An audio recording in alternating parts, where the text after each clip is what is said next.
رغم حجم التحديات التي يواجهها الإصلاح، إلا أنه ظل صامدا وقويا بقواعده وشعبيته العريضة، سواء في محافظة المهرة أو غيرها من محافظات الجمهورية، مناضلا وداعما لوحدة الصف الجمهوري. احتفاء الإصلاح لم يقتصر على مديرية فحسب بهذه المحافظة المترامية الأطراف، بل شاركت معظم المديريات في ذكرى التأسيس والثورات اليمنية على حد سواء. شاركنا في احتفالات التجمع اليمني للإصلاح بمناسبة عيد التأسيس 32 مع كل القيادات والقواعد والأعضاء، فكانت ندوة سياسية في مديرية الغيضة بهذه المناسبة. تحتفل قيادة التجمع اليمني للإصلاح وأعضائه في مديرية الغيضة في كل مديريات المحافظة أسوة ببقية المحافظات، حيث يأتي هذا الاحتفال سنويا. التجمع اليمني للإصلاح الرائد في العمل السياسي في الجمهورية اليمنية. التجمع اليمني للإصلاح بمدينة الغيضة محافظة المهرة بذكرى تأسيس التجمع الإصلاح، وهي 32 من عمره. وتأتي هذه الذكرى وهذه المناسبة والكل يفتخر بهذا الحزب الذي دائما يعيش من أجل هذا الوطن الكبير، والذي دائما ما فكر في نفسه وإنما فكر كيف يعيش هذا الشعب المبارك.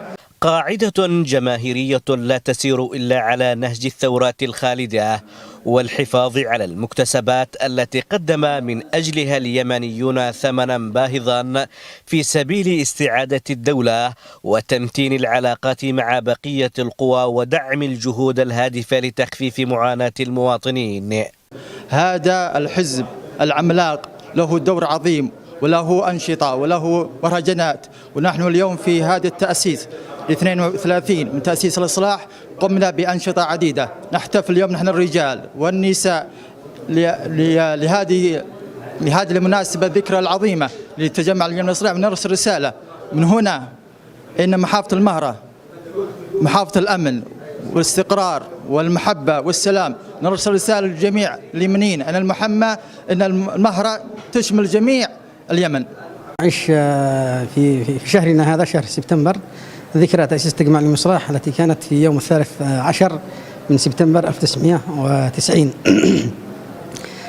في هذه الندوة إن شاء الله نستعرض قصة الإصلاح ومنذ تأسيسه وإلى اليوم، ما هي الأحداث التي مر بها والوقائع، مشاركته في السلطة منذ ولادته إلى اليوم، دخوله في المعترك السياسي، ما الذي أحدثه وهو في السلطة وهو في المعارضة. مسيرة حافلة بالنضال الوطني يقدمها الإصلاح منذ ميلاده، مستظلا بعلم الجمهورية من جنوب الوطن إلى شماله، ورافضا لدعوات التفرقة بين أبناء الشعب الواحد في ظل محاولات البعض الزج بمحافظة المهرة نحو الصراع.